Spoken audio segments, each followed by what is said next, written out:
joined today with Dr. Tony Miliato from the Audiology and Hearing Center, and we're going to talk about hearing loss. You ready to field some of these questions? I'd love to. That sounds great. All right, well, my first one is, I'm experiencing some hearing loss. Do I need to get a physician referral to come to your office? A physician referral is not necessary. Most insurances will pay for you to come directly to an audiologist. That's largely dependent on what kind of symptoms you're having. If you just have some gradual progressive decline in hearing, you've had noises or ringing in the ears for a long time, those are conditions where it's very appropriate to come directly to an audiologist. There's no need for a referral. No need to see an ear, nose, and throat or anything like that. However, if you have some drainage from the ears, a history of chronic ear disease, anything like that, then you might want to see your ear, nose, and throat physician. And then first thing they're going to want to do is get an evaluation from an audiologist. But it's very appropriate, and certainly do not need a referral to come directly to see the audiologist. That's good. That's good information there, because I'm sure that a lot of people are confused on that. Yeah.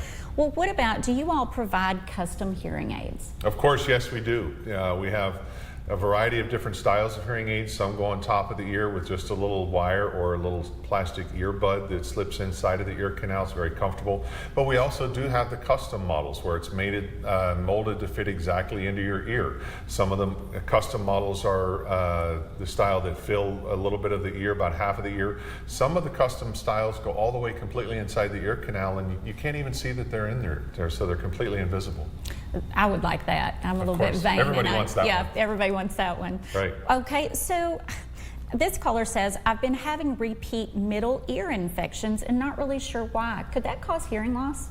Yeah, absolutely. The middle ear infection is fluid or infection collection behind the eardrum. So what happens is the fluid or infection will prevent the eardrum from moving and vibrating like it's supposed to, which will in turn cause a hearing loss. The good news is that the majority of the time that is something that is medically treatable, either through your family physician or an ear, nose, and throat physician.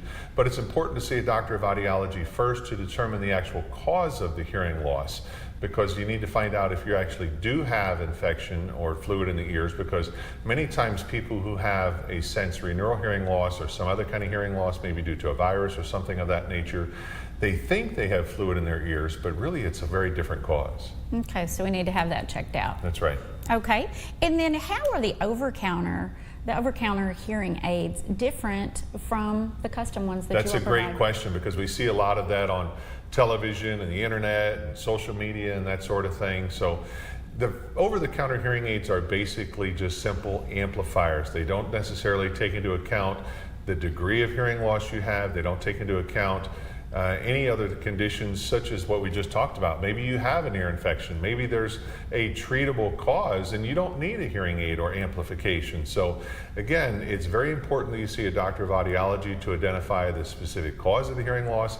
And then if amplification or hearing aids are needed, then you can take appropriate action with a prescription hearing aid that's fine-tuned and fit exactly to your needs, and you have the critical follow-up care to make sure you're successful in the long run. Gotcha.